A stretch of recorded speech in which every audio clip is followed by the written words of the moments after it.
It is a universal nightmare. Well, I mean, you've put in the hours, you've studied the grammar tables until your eyes crossed, you've memorized vocabulary lists that are miles long, and you honestly feel ready. right. But then you step out into the wild.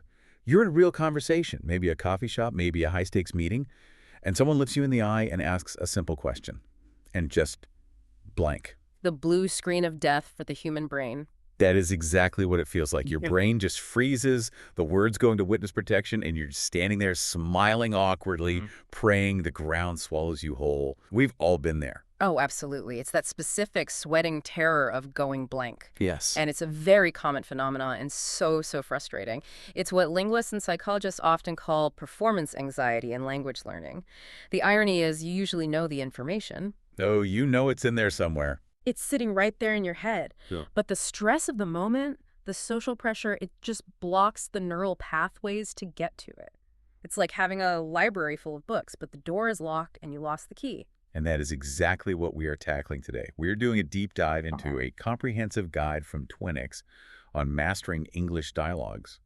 But I want to be clear, right off the bat, this isn't about memorizing more obscure words. Yeah, It's about how to actually practice speaking Yeah. so that freeze up just doesn't happen. Right. And just to set the stage here, the source material we're looking at, it's not a traditional grammar textbook. Not at all. It's much more strategic. It's about bridging that massive gap between textbook English, which is often so rigid, so sanitized, and real-life English, which is fluid, messy, and totally context-dependent. That distinction is huge.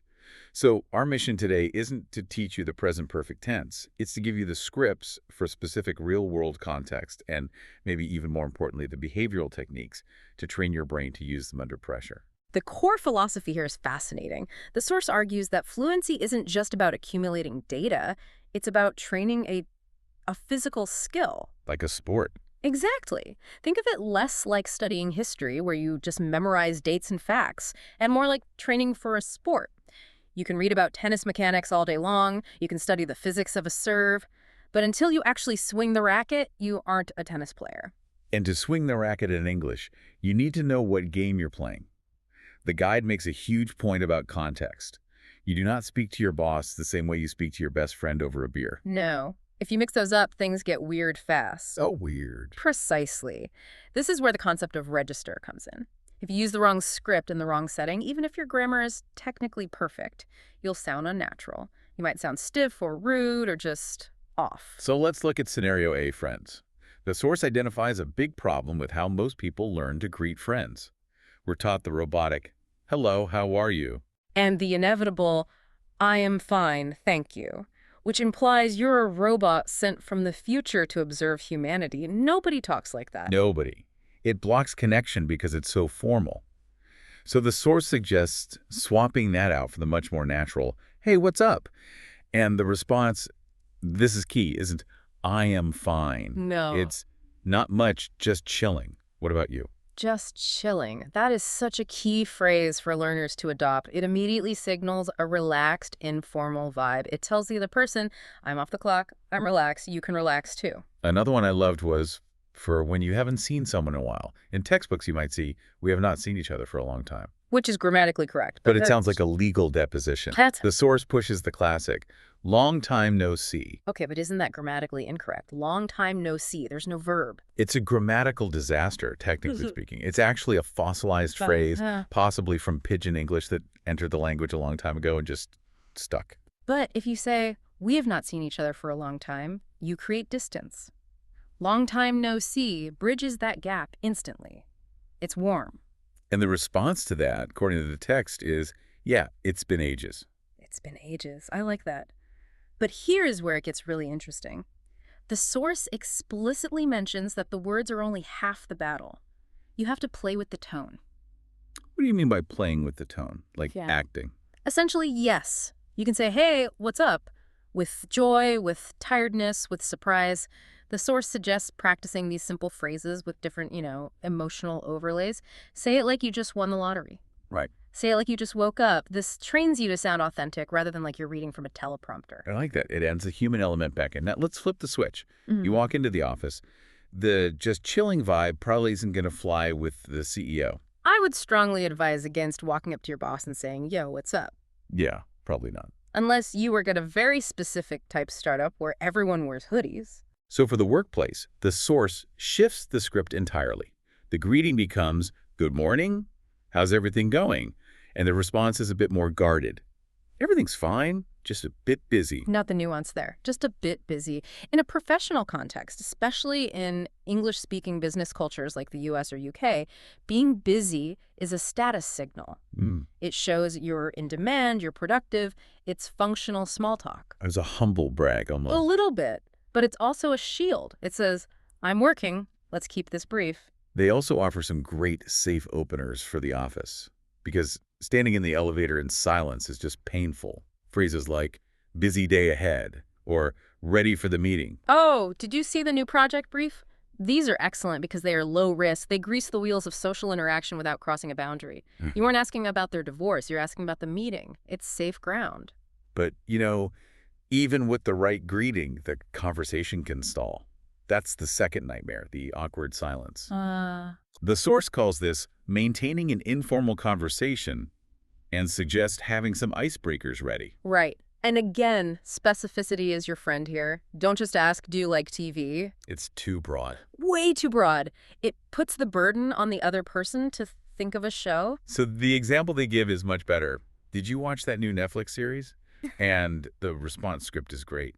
"Yeah, I binged it last weekend." Binged it. That is a very current, very natural verb. It shows you're culturally in the loop. And for the weekend chat, instead of just, "It was good," the source suggests, "Nature always recharges my batteries." That idiom, recharges my batteries, is a wonderful phrase to have in your pocket. These scripts act as safety nets. Totally. If you have them memorized, you don't have to panic about constructing a sentence from scratch. You can just deploy the script and keep the ball rolling. But we've covered the social stuff. But what about when you actually need something? I feel like asking for things is where the anxiety really spikes. Oh, for sure. Because there are consequences if you mess it up. You don't want to sound demanding. Absolutely. This brings us to transactions and formal requests. The main takeaway from the source here is the use of softening language. English speakers are notoriously indirect when they want something. Softening language. This is about not being blunt, right? Correct. In many cultures, Germany, the Netherlands, parts of Eastern Europe, directness is polite because it's efficient. Give me the report. Yeah, that If sounds... in English, that sounds incredibly rude. So let's look at the alternatives. Instead of, "I want to ask a question," the source suggests, "May I ask you something regarding the meeting agenda?" May I? It's polite, it's deferential, it asks for permission. And another one, "I was wondering if we could add a point about next quarter's forecast." I was wondering, that is the classic softener. Notice it puts the request in the past tense, I was wondering, which creates a psychological distance. It makes the request feel less like a demand, And more like a suggestion. more like a hypothetical suggestion. If you just said, add a point to the agenda, it sounds aggressive. I was wondering if we could. Makes you sound collaborative. That is such a subtle but powerful shift. It's like adding a cushion to the sentence so it lands softly. Now let's get out of the office and into survival mode. Right? The source has these great scripts for travel and dining. This is the stuff that saves you when you're hungry or lost in a foreign city. Vital skills. If you can't eat or find your way home, the grammar doesn't matter. For travel, they keep it very practical. Asking for directions. "Excuse me, how could I get to the train station?" But the hard part is understanding the answer. Right. Always. You ask the question, and they fire back a machine gun burst of instructions. So the source suggests focusing on chunks. The answer you need to be able to recognize is go straight ahead and take the second right. Take the second right. Prepositions are tricky for everyone, but memorizing that chunk, take the second right, is much easier than trying to visualize the grammar rule for directions in the moment. And the most important survival question of all time, where's the nearest ATM? Just across the street next to the pharmacy. Again, it's about prepositions. Across, next to. Now, for dining, this is my favorite part because I love food. The script isn't just, "I want chicken." It's, "I'd like to order the grilled chicken with salad, please." I'd like instead of I want. Again, that softening language appears everywhere. And notice they specifically mention asking for water. I'll have a glass of water, please. But here's a detail I really appreciated. They included scripts for dietary needs and preferences. Oh, that's important. Phrases like, "Can I get this without onions?" or "Is this dish spicy?" That is crucial. Is this dish spicy prevents a very unpleasant surprise or even a medical issue. Having the confidence to ask about ingredients changes the whole dining experience from stressful to enjoyable. And finally, for the shoppers out there, the source covers the awkward moments in a store, asking, do you have this shirt in a larger size? Or the return policy. This is a big cultural one. In the US or UK, return policies are usually generous, but you have to know how to ask. Can I return this item if it doesn't fit? Right. And the script gives you the standard answer to expect. Yes, within 30 days with the receipt. And the one question we all want to ask, is this on sale? The magic words. So, you've started the conversation, you've asked for what you need, but now you need to leave. And honestly, ending a conversation can be harder than starting one. The exit strategy. This is often where people get stuck. They don't know how to signal that the interaction is over, so they just keep talking until it gets awkward. The conversation spiral. Exactly. They get trapped. So the source gives us some clean exit scripts. For casual situations, it suggests, catch you later, or have a good one. Have a good one is universally useful. It's brilliantly vague. Have a good what? Day, night, weekend. It covers everything. It covers everything. It works for friends, cashiers, strangers. It's friendly but final. And take it easy. I use that one all the time. But for work, you need to be a bit more polished. You can't tell your boss to take it easy necessarily. Perhaps not. It might imply they aren't working hard enough. The source suggests, I'm logging off for the day, or have a productive day. Have a productive day. That sounds very professional. It signals, I am working, you are working, let's go do work. And simply, see you in the morning. Having a pre-memorized exit phrase reduces that anxiety of lingering. You say the line and you're free to go. It's like a get-out-of-jail-free card for social interaction. Okay, so we have the scripts, we know what to say, but now we need to talk about how to get these scripts from the page into your brain so they come out naturally. Right. This is the training montage part of the deep dive. This is where we shift from knowledge to behavioral training. The source offers 6 specific methods to improve, and they're quite hands-on. Let's start with tip 1, rhythm and intonation. The source makes this really interesting comparison between Spanish and English. Yes, this is a concept called isochrony. It notes that languages like Spanish are often syllable-timed. Da-da-da-da-da. Every syllable takes up roughly the same amount of time. Like a machine gun. It's like a machine gun.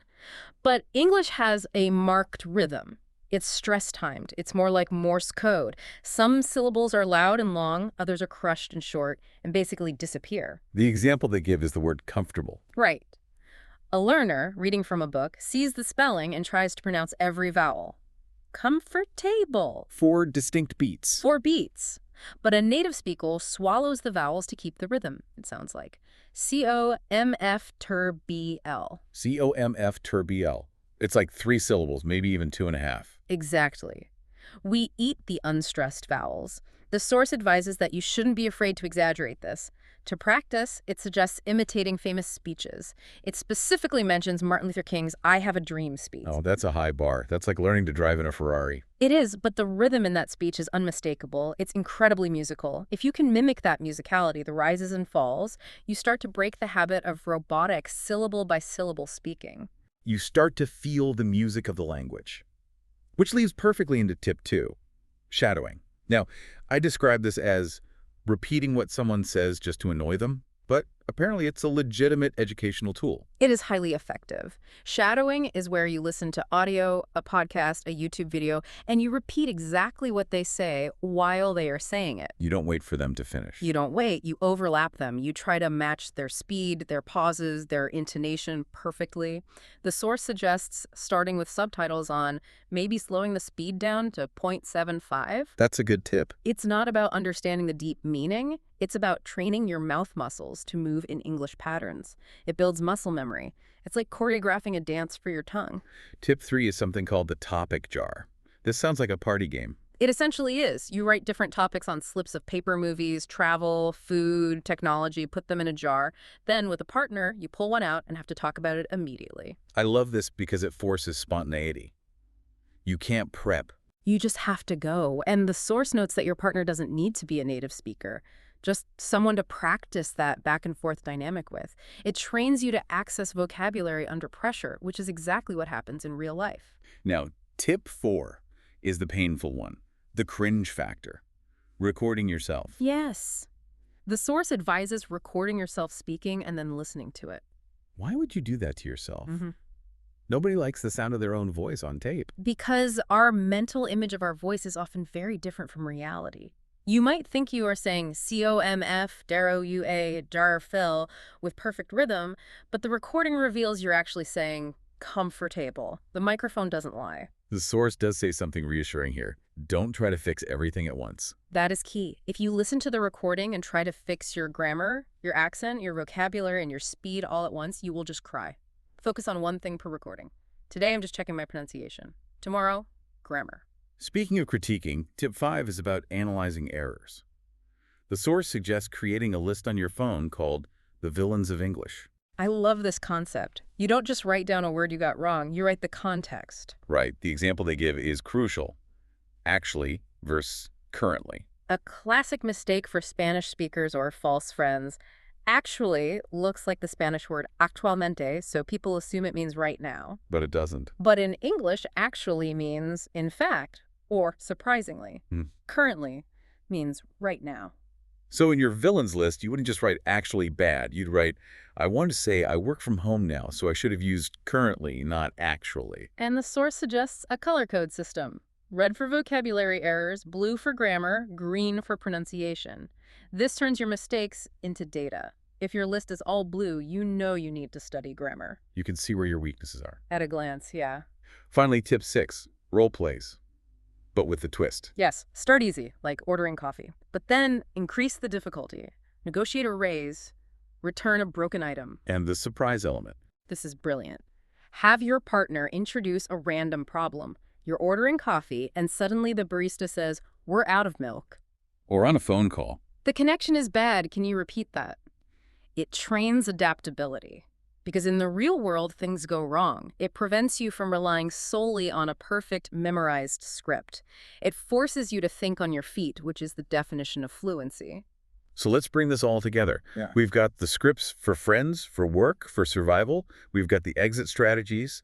And we've got the training montage, shadowing, recording, the topic jar. What stands out to me here is that fluency isn't magic. It's not some gift you were born with. It's a mix of having the right tools, those scripts, and putting in the gym time with the practice methods. It really transforms English from a subject you study in school to a skill you perform, like playing guitar or basketball. Yeah. You don't learn basketball by reading a book about dribbling. You go to the court, and if we connect this to the bigger picture for you, the learner, think about that villains of English list again. Most people are terrified of making mistakes. They freeze up because they don't want to be wrong. But this source flips that. It says, write your mistakes down, color code them, study them. That is a great point. If we treat our errors as data to be collected rather than failures to be feared, how much faster would we learn? It takes the emotion out of it. That is the question. The mistake isn't the enemy. It's the map to improvement. Well, on that note, we are going to log off for the day. Why not try the shadowing technique for 5 minutes today? Just pick a YouTube video and repeat what they say. It might feel silly, but it works. Catch you later. See you next time.